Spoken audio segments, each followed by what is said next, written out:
And this is Sanyam Bhayana. आप मुझे पहली बार सुन रहे होगे। क्लास 10th को कैसे अपने करियर की बेस्ट क्लास आपको बनानी है, आज मैं आपको अच्छे से सिखा दूंगा। तो वो टाइम आ गया है मचा देने वाला। एनसीईआरटी राजा है, बट राजे को सब आता नहीं है। इस बार का 10th क्लास का बोर्ड का एग्जाम देखना, मैथ्स का तोते उड़ जाएंगे। और संयम भैया की गारंटी है तुझे। मैं 12th क्लास में 99.6% के साथ अपने बोर्ड का स्टेट टॉपर भी रहा था। ये है हरियाणा के फतेहाबाद में रहने वाले संयम भ्याना। हरियाणा बोर्ड में 12वीं के कॉमर्स स्ट्रीम में टॉप किया है। 500 में से 498 अंक मिले। पूरी 9th क्लास यही बोल रहे थे ना कि भैया 10th क्लास आने दो, फिर पढ़ाई करके दिखाऊंगा। भैया 10th क्लास में तो मचा देंगे। तो वो टाइम आ गया है मचा देने वाला। सो मैं तुम्हारे लेकर आया हूं how to start class 10 and this is Sanyam Bhayana. आप मुझे पहली बार सुन रहे होगे क्योंकि 9th 10th में मैं पहली बार ही आया हूं। पिछले 1 साल से मैं ऑलरेडी यूट्यूब पे विद्यम के चैनल पे पढ़ा रहा हूं अकाउंटेंसी, और पूरे का पूरा कोर्स हमने वहां कॉमर्स का डाल रखा है।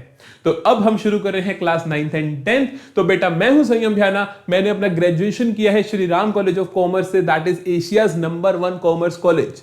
मैं 12th क्लास में 99.6% के साथ अपने बोर्ड का स्टेट टॉपर भी रहा था।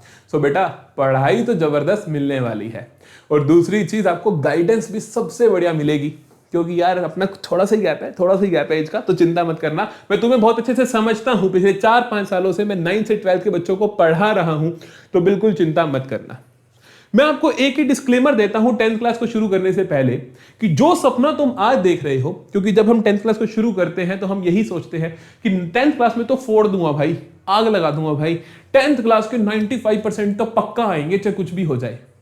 इस आग को बुझने मत देना, इस आग को हमेशा जलाए रखना। एंड तक, फाइनल एग्जाम्स तक इस आग को बुझने नहीं देना है। एक प्रॉमिस करता हूं तुमसे कि 9th 10th का मैथ्स एंड साइंस तुम्हें हाथ पकड़ के करवाऊंगा। पूरा मैथ्स मैं पढ़ाऊंगा, और पूरी की पूरी साइंस तारीफ भ्याना 9th 10th के चैनल पे आएगी। लिंक मैं डिस्क्रिप्शन में डाल रहा हूं, वह उसको भी सब्सक्राइब कर लेना, क्योंकि पूरी की पूरी साइंस हम आपको वहां पे करवाएंगे। गाइडेंस की चिंता मेरे कंधों पे छोड़ दो। कैसी गाइडेंस चाहिए, कैसे एंजाइटी से डील करना है, कैसे टेस्ट सीरीज से डील करना है, वो सब कुछ मैं तुम्हें बताऊंगा। आज ही क्लास में तुम्हें बताने वाला हूं कि क्लास 10th को कैसे अपने करियर की बेस्ट क्लास आपको बनानी है। आज मैं आपको अच्छे से सिखा दूंगा, आपको सब कुछ बता दूंगा। टाइम मैनेज कैसे करना है, बुक्स कौन सी फॉलो करनी है, टीचर्स कौन से फॉलो करने हैं, फ्री में अगर पढ़ना चाहते हो तो कैसे पढ़ना है, वो सब आज हम बात करेंगे। तो शुरुआत करते हैं बेटा सबसे पहले कि मुझे क्या करना चाहिए। एक लाइन लिखी है आपके सामने, if you fail to plan you plan to fail. अगर तुम प्लानिंग करने के, if you fail to plan, अगर आप फेल हो जाते हो प्लानिंग करने में, तो it means you are planning to fail. इसका मतलब तुम प्लान कर रहे हो कि तुम फेल हो रहे हो मेरे भाई। बिजनेस स्टडीज में सिखाते हैं हम कि अगर तुम प्लान नहीं कर पाओगे तो इसका मतलब तुम प्लान कर रहे हो कि तुम फेल हो रहे हो। इसीलिए ध्यान रखना, you need a perfect plan if you really want to score 95% in class 10th, और उसी प्लान की डिस्कशन हम करने वाले हैं। सो हम बात करते हैं कि सबसे पहले तो पढ़ाई कैसे करनी है मेरी जान। हार्ड वर्क नहीं चाहिए मुझे तुझसे चाहिए स्मार्ट वर्क। हार्ड वर्क पता कौन करता है कि भैया आज मैं ना कुछ नहीं पढ़ता, कल से शुरू करूंगा, परसों से शुरू करूंगा, और फिर जिस दिन शुरू करो उस दिन 8 घंटे पढ़ाई कर ली, फिर 1 दिन का ब्रेक दे दिया, फिर 8 घंटे पढ़ाई कर ली, फिर 2 दिन का ब्रेक दे दिया। अरे नहीं चाहिए मेरे भाई, ऐसा हार्ड वर्क तो कतई नहीं चाहिए कि जिसके अंदर ब्रेक्स आ रहे हो। मुझे चाहिए स्मार्ट वर्क। स्मार्ट वर्क का मतलब होता है लेस टाइम, रोज कम समय के लिए पढ़ना है, कंसिस्टेंटली पढ़ना है, मतलब कि रोजाना पढ़ना है। 1 दिन का भी ब्रेक नहीं आना चाहिए। अगर 1 दिन का ब्रेक आए तो तुम 20 दिन पीछे जा रहे हो, इस बात को ध्यान रखना। लेस टाइम का मतलब है कि रोज का 3 से 4 घंटे आपको पढ़ाई करनी है, कंसिस्टेंटली करनी है, रोजाना करनी है, छोड़ना नहीं है। कम रिसोर्सेज फॉलो करने हैं। जब मैं बोलता हूं ना स्मार्ट स्टडी का मतलब होता है स्मार्टली पढ़ना है, कम रिसोर्सेज को फॉलो करना है, जो पेपर में आने वाली चीजें हैं वही पढ़नी है, फालतू नहीं पढ़नी है। बच्चे पता क्या करते हैं, पेपर से 4 दिन पहले, अरे भैया ये चैप्टर आएगा क्या, अरे भैया वो चैप्टर आएगा क्या, अरे तू कर क्या रहे फिर यार, फिर कर क्या रहे तू। तो आज मैं तुम्हें पूरी टाइमलाइन दूंगा कि तुम्हें कब तक क्या खत्म कर लेना है, ताकि तुम्हारे दिमाग में बैठ जाए चीजें। ठीक है, कंसिस्टेंटली अगर आप वाकई अच्छा स्कोर करना चाहते हो तो कंसिस्टेंसी इज द की बेटा। कंसिस्टेंटली पढ़ना होगा, रोजाना पढ़ना होगा, फिक्स आवर्स पढ़ना होगा, रोज के 3-4 घंटे पढ़ना ही पढ़ना है, सेल्फ स्टडी को देना ही देना है। लिमिटेड रिसोर्सेज, कम से कम रिसोर्सेज, कम से कम टीचर्स को फॉलो करना है।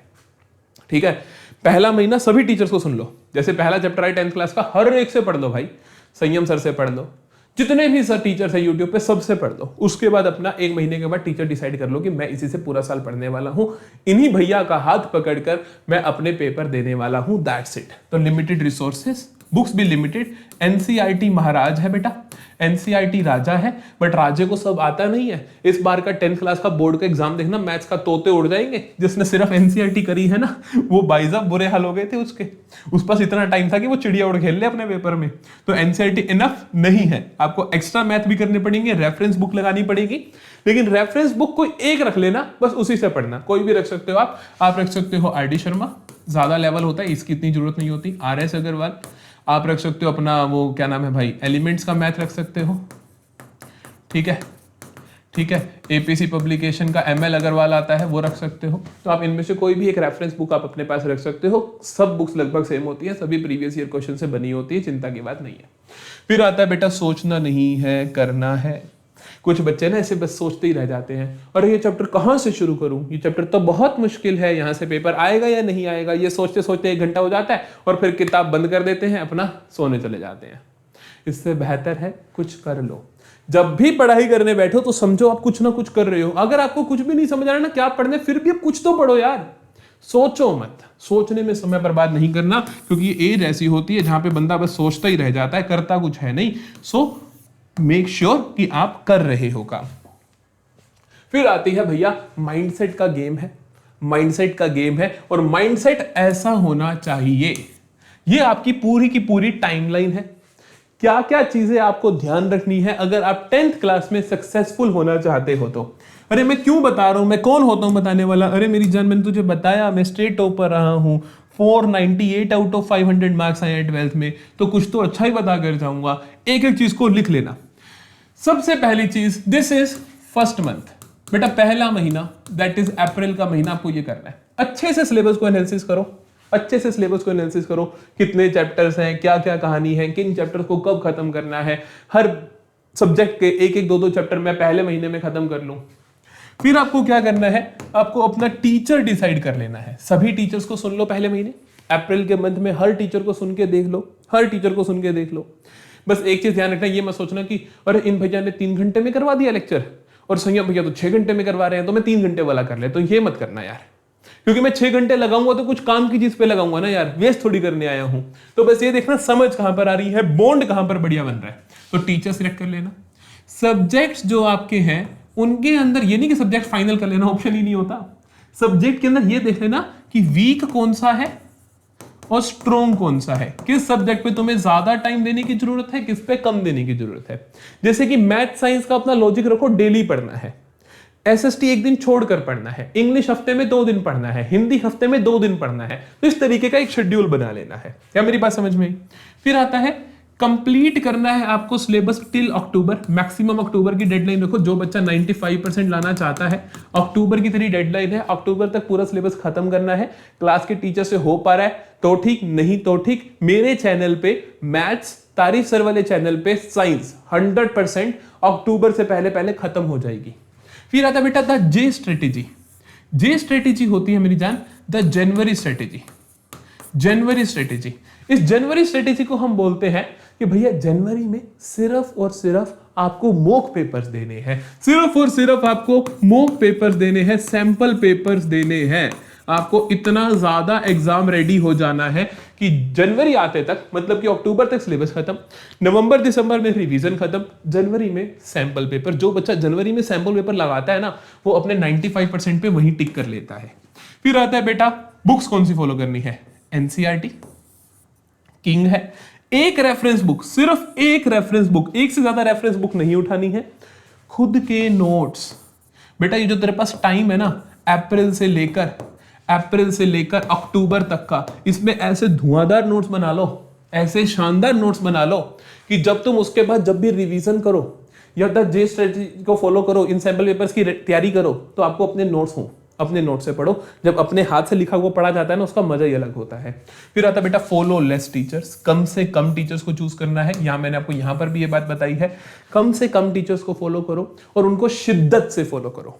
मैं बता रहा हूँ, हमारे विद्यम के चैनल पे जो बच्चा मेरे को फॉलो करता है, मैं जानता हूँ वो शिद्दत से फॉलो करता है। मैं कुछ भी बोलता हूँ वो करता है, मैं कुछ भी पढ़ाता हूँ वो पढ़ता है, मैं सिलेबस से बाहर की चीज पढ़ा दूँ तब भी वो पढ़ेगा। इस तरीके की शिद्दत से आपको टीचर्स को फॉलो करना होता है। क्या मेरी बात समझ में आई? This is the most important part of your journey. और फिर आता है इन सभी चीजों को छोड़ दो। क्लास 9 का बर्डन अपने सर पे लेकर नहीं आना है। 9th क्लास में तुम्हारे 40%, तुम्हारे 50%, तुम्हारे 60%। अपना एम अगर तुम 100 आउट ऑफ 100 का रखते हो क्लास 10th में, तो मैं तुम पे हंसूंगा नहीं, क्योंकि ये पॉसिबल है, हर बच्चा ये कर सकता है। डिस्ट्रैक्ट नहीं होना मेरी जान। 9th क्लास में बहुत डिस्ट्रैक्ट हो लिए। अब सभी डिस्ट्रैक्शंस को ब्लॉक कर दो इंस्टाग्राम से, समझ रहे हो ना? सभी डिस्ट्रैक्शंस को ब्लॉक कर दो इंस्टाग्राम से, क्योंकि अब समय है पढ़ाई करने का।